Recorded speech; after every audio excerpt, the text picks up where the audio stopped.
राम राम दोस्तों, कैसे हैं? दुखद घटना है वैसे तो कही जाए तो। घटना ये हुई, वालों ने उनको ओवरटेक किया, बार बार ओवरटेक किया और ओवर ही चढ़ा दी उन लोगों के पास जो चारों तरफ इकट्ठे।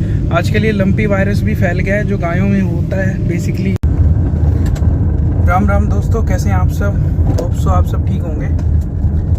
अभी यार सुबह सुबह ना पापा को छोड़ के आया हूँ रोहतक के लिए। अभी पापा वहाँ पे जाते हैं ड्यूटी के लिए। तो क्या हुआ, आजकल क्या पंगा चल रहा है, अभी जैसे पेट्रोल पंप का पंगा नहीं हुआ था पीछे, तो उसी तरीके का एक बड़ा ही दुखद घटना है वैसे तो कही जाए तो। घटना ये हुई कि अपना जो ये होते हैं, क्या नाम है इसका, जो रोडवेज होती है, हरियाणा रोडवेज की एक बस थी। तो उसमें बेचारे जो ड्राइवर थे, कंडक्टर थे, वो चला रहे थे गाड़ी। और वैसे भी उनके पास एक टाइम लिमिट होती है, सवारियों को पहुंचाना होता है। ये मैं खुद भी रोडवेज बहुत ही ज़्यादा यूज़ करता था। अब जब से वर्क फ्रॉम होम हुआ है तो थोड़ा आना जाना कम हो गया, पर जब भी दिल्ली जाना होता है, कभी जाना होता है, तो मैं हरियाणा रोडवेज सरकारी वाली जो गाड़ी होती है हमारी, उसको ही प्रेफर करता हूँ। क्योंकि उसका जो टाइमिंग होता है जाने का और आने का, वो सबसे बेस्ट होता है। उससे बेस्ट कोई, ऐसे कहते हैं कि जो हमारी हरियाणा रोडवेज है ना, उससे ज़्यादा ईमानदार, मतलब एज ए कस्टमर अगर मैं कहूँ तो हमारे लिए सबसे ज़्यादा ईमानदार, टाइम पे चलने वाली और पंचुअल गाड़ी, मतलब ऐसा विभाग हमने नहीं देखा। मैंने खुद नहीं देखा, बहुत कम। तो हरियाणा रोडवेज के जो ड्राइवर्स और कंडक्टर होते हैं, वो अपनी ड्यूटी को ना बिल्कुल धर्म मान के करते हैं। तो मैंने देखी ये चीज़। तो उसी तरीके से ना एक मतलब गाड़ी हमारी जा रही थी, मतलब हरियाणा रोडवेज की जो गाड़ी थी वो जा रही थी, और वो दिल्ली की तरफ शायद जा रही थी। तो उसके पीछे से कोई बंदे होंगे, 3-4 लड़के जो थार गाड़ी में थे। तो थार वालों ने उन गाड़ी मतलब जो हरियाणा रोडवेज, उसको ओवरटेक करने की कोशिश करी कुंडली के पास, जहाँ पे आपको ध्यान होगा किसान आंदोलन हुआ था सिंधु बॉर्डर के पास, वहाँ पे। तो वहाँ पे उन्होंने ओवरटेक करने की कोशिश करी। अब उन्होंने एक बार ओवरटेक करा, 2 बार ओवरटेक करा, जो मैंने न्यूज़पेपर में पढ़ा, और फिर बाद में खुद भी जो आसपास के लोगों से पता लगी, क्योंकि पता तो लगती रहती है, एक दो अपनी भी रोडवेज में जैसे दोस्त हैं, तो उनसे पता लगी। तो उन्होंने बताया भाई उन्होंने क्या करा, वहाँ पे आगे ही अड़ा दी, सिंधु बॉर्डर से थोड़ा सा पहले, कुंडली निकलने के बाद और सिंधु बॉर्डर के थोड़ा सा पहले वहाँ गाड़ी उनके आगे ही लगा दी। और गाड़ी आगे लगा के बोले हाँ भाई उतर आ तू नीचे, मतलब ड्राइवर को बोल रहे हैं, सवारियों को। एक मिनट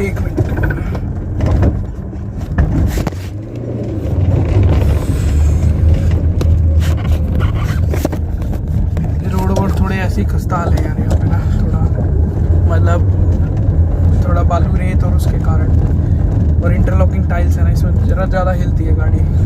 तो क्या हुआ, उन्होंने घर पहुंच के बताऊं क्या? घर पहुंच के बताता हूँ, पूरी स्टोरी है। एक बार अभी पहुंच जाते हैं 2 महीने में घर। और ना एक चीज़ और है यार, घर तो अभी पहुंचेंगे जब बताता हूँ की स्टोरी। कि ना पहले यहाँ की बार जैसे गाय गोए दिख जाते थे, आपने देखा होगा पहले वीडियोस में थोड़े तक। आजकल ये लंपी वायरस भी फैल गया है जो गायों में होता है बेसिकली। गायें ही बेचारी गौ माता जा रही हैं उसके कारण भगवान के पास जल्दी।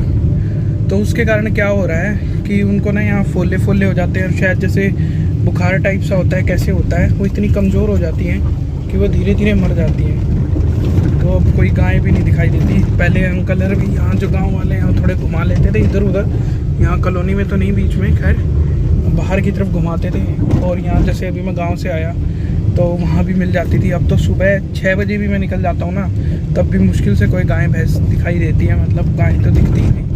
और वैसे भी क्या करें, अब डर के कारण भाई करना तो पड़ेगा ही, अंदर रोक के रखनी पड़ेगी गाय भैंस अपनी, क्या पता उन्हें फैल जाए। तो मारने अपने जानवरों को या किसी को भी, भाई बच्चे ही जैसे होते हैं वो, तो उनको मरते हुए थोड़ी नहीं देख सकता कोई माँ बाप। तो लो भाई, ये तो पहुँच गए हम घर। और एक बार ये मैं गाड़ी को करता हूँ ऑफ, ताकि आवाज़ घर की ना आए। तो क्या हुआ, जब वो वहाँ पे उन थार गाड़ी वालों ने उनको ओवरटेक किया, बार बार ओवरटेक किया, और ओवरटेक करते करते उन्होंने वहाँ पे जाके सिंधु बॉर्डर से थोड़ा पहले और कुंडली के बाद बीच में, मतलब उन्होंने उस गाड़ी को रोक लिया। और गाड़ी रोक के उन लोगों ने क्या किया, वहाँ पे उन्हें बोले, उनसे लड़ने झगड़ने लग गए, जो अखबार में मैंने पढ़ा, उनसे लड़ने झगड़ने लग गए। और लड़ने झगड़ने के बाद उनमें से एक बंदे ने, जो थार गाड़ी ले रहा था, उनमें से एक बंदे ने गाड़ी ही चढ़ा दी उन लोगों के पास जो चारों तरफ इकट्ठे हो रहे थे। ड्राइवर था, कंडक्टर था और कुछ पैसेंजर भी थे। तो बाकी तो सब थोड़ा साइड साइड हो गए, उनके भी चोटें आई। पर जो उनमें ड्राइवर जो अंकल थे, उन ड्राइवर अंकल के ऊपर ही उस बेवकूफ़ ने गाड़ी चढ़ा दी और उनकी ऑन द स्पॉट डेथ हो गई। तो आप सोच के देखो। और फिर उसके बाद उनकी तो डेथ हुई अंकल की, कुछ दिन अभी खबर दोबारा आई कि जो उनका लड़का था, उन अंकल का जो छोटे वाला लड़का था, उस भाई ने भी, वो शायद किसी 22 साल का है, तो उस भाई ने भी जहर खा लिया और वो भी उस भाई की भी डेथ होगी जिस दिन अंकल का अंतिम संस्कार हुआ था, उन ड्राइवर अंकल का। तो यार सोच के देखो, सरकारी महकमे में कोई भी बंदा काम करे कितना मुश्किल हो रखा है, सरकारी लोगों का भी या किसी का भी मतलब ड्यूटी वाला कोई भी बंदा है, सर्विस वाला कोई भी बंदा है, उसका काम करना। कुछ पिछले साल की बात है, यहाँ पे एक बेचारा होमगार्ड वाला था, उसको यहाँ पे अपना BTW के पास सोनीपत में ही, ये है कौन सा, महाराणा प्रताप जी का चौक है, तो वहाँ पे उसने हाथ दिया, भाई का डॉक्यूमेंट चेक कर रहा होगा, गाड़ी चेक कर रहा होगा, तो उसको पकड़ के ही, वो 3 बंदे थे बाइक पे थे शायद, तो उन तीनों बंदों ने उनमें से उनको कॉलर से यहाँ से पकड़ा और यहाँ से कॉलर से पकड़ कर घसीटते हुए ले गए। तो वो कम से कम ना उनको लेके गए करीबन 1-1.5 किलोमीटर दूर घसीटते हुए ले गए। बताओ, होमगार्ड वाले को बेचारे को। बाद में हाँ ठीक है पकड़े जाते हैं बंदे, पर यार क्या हो चुका है ये लोगों को। तो ये सोचने वाली बात है ना, थोड़ा पेशेंस रखना चाहिए हर किसी को। आप सड़क पे चल रहे हैं, सड़क पे तो सच बताऊं बिल्कुल लड़ो मत किसी से भी मत लड़ो, क्योंकि वो ना एक क्षण का गुस्सा होता है और उस एक क्षण के गुस्से में ना पता नहीं बंदा क्या कर जाता है और परिवार यार बर्बाद हो जाते हैं।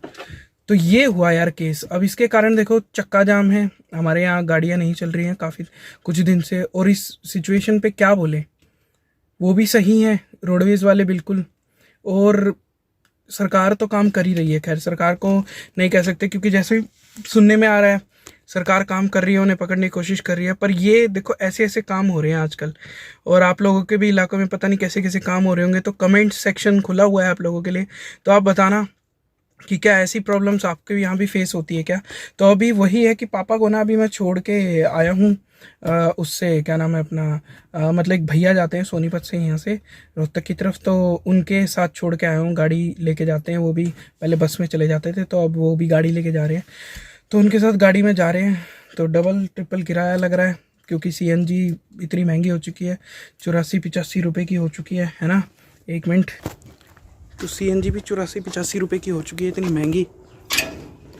तो इसके कारण अब रोडवेज सबसे बेस्ट रहता है। और सही बताऊं तो 2-2, 3-3 गाड़ियाँ होने के बाद भी, बड़ी गाड़ियाँ होने के बाद भी लोग हरियाणा रोडवेज सरकारी वाले को प्रेफर करते हैं, क्योंकि वो टाइम से चलते हैं, पंचुअल होते हैं और टाइम से पहुंचा देते हैं। तो इसीलिए, पर अभी क्योंकि गाड़ियाँ रुकी हुई हैं सारी की सारी सोनीपत में, देखते हैं कब तक, कितने दिन तक मतलब गाड़ियाँ बंद रहती हैं। और हम लोगों को तो खैर भाई सहना पड़ेगा ही। मैंने तो कहा ही था कि चीज़ें होती हैं, जो भी क्रिमिनल्स करते हैं या कोई भी गलत करता है, तो उसके कारण सबसे ज़्यादा आम जनता को ही सहना पड़ता है। तो खैर सहेंगे, और ये उनकी मांग है रोडवेज वाले भाइयों की, और भगवान करे उन्हें जल्दी से जल्दी न्याय मिले, और फिर उसके बाद गाड़ियाँ चलनी स्टार्ट हो जाए और हम लोग भी शांति से अपना काम काज कर सकें। हाँ, कितनी बढ़िया हवा चली है, मस्त हवा चली। इसको भी भाई भी बाहर ही बैठा है। तो भाई ये था आज का कि कैसे थार वालों ने मतलब हरियाणा रोडवेज वाले अंकल को मतलब मर्डर ही कर दिया एक तरीके से, जो बहुत ही दुखद बात है। चलो फिर मिलते हैं नेक्स्ट वीडियो में, जब तक के लिए बाय बाय और टेक केयर। और प्लीज़ रोड रेज में ना बिल्कुल मत फंसो भाई। अपना सबकी गाड़ी का इंश्योरेंस होता है, अगर गाड़ी में कुछ चूक ऊपर नीचे हो भी गई है, इंश्योरेंस में क्लेम हो जाता है। वो अपना first party, second party, third party जो भी क्लेम होता है, कितने 16 साल से पहले कितनी भी 13-14 साल पुरानी गाड़ी हो, 16 की हो तो उसे बेच ही दो, क्योंकि वो किसी काम की नहीं है। स्क्रैप में दे दो या कैसे भी दो, वो आउट ऑफ डेट हो जाती है। पर बाइक, मोटरसाइकिल हर किसी काम जानते हैं, इंश्योरेंस होता है, आदमियों तक का इंश्योरेंस होता है, तो वो चीज़ें इंश्योरेंस में क्लेम हो जाएगी। फालतू किसी से लड़ने भिड़ने की ज़रूरत नहीं। आप चाहे खली हो, चाहे रो हो, चाहे भटिस्टा हो, ठीक है, चाहे HHO हो, कितने भी तगड़े हो, पर रोड रेज में कुछ नहीं पता, ठीक है। तो अपने इन लफड़ों में मत पड़ो, अपना सिंपल काम करो भाई। और वैसे भी ये कोई बॉर्डर की जंग तो है नहीं कि वहाँ पे वो भारत पाकिस्तान की जंग चल रही है, ठीक है, कि उसमें अगर हम कुछ कर रहे हैं तो बॉर्डर की रक्षा कर रहे हैं। देश के लिए कुछ कर रहे हैं या कुछ ऐसा धर्म रक्षा कर रहे हैं, ऐसा तो कुछ है नहीं। तो ये छोटी मोटी झगड़े होते हैं, इन चक्करों में मत पड़ो। लग गई गाड़ी में भाई, खुद ही जयराम जी करके, ठीक है भाई कोई बात नहीं, आप जाइए, कोई मैं अपने आप देख लूँगा। क्योंकि ये चीज़ें ना, छोटी छोटी चीज़ें ना परिवार को तबाह कर देती हैं कई बार। तो इन लड़ाई झगड़ों के चक्कर में मत पड़ना, ठीक है ना। अपना काम करते रहो और चिल मारते रहो। तो चलो मिलते हैं नेक्स्ट वीडियो में, जब तक के लिए बाय बाय। और हाँ भाई, सब्सक्राइब जरूर कर लेना नीचे जाके यार।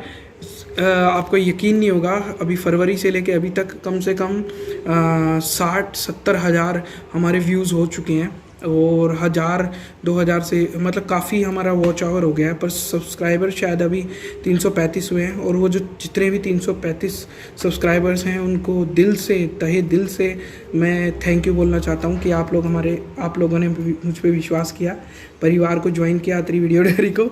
और कभी मिलेंगे, Q&A भी करेंगे जब हमारा परिवार थोड़ा और बढ़ जाएगा। और प्लीज़ शेयर कीजिए वीडियो, दूसरों को बताइए। इन चीज़ों को आपको अच्छी लगे तो प्लीज़ सब्सक्राइब कीजिएगा। जब तक मिलते हैं नेक्स्ट वीडियो में, तब तक के लिए बाय बाय, राम राम।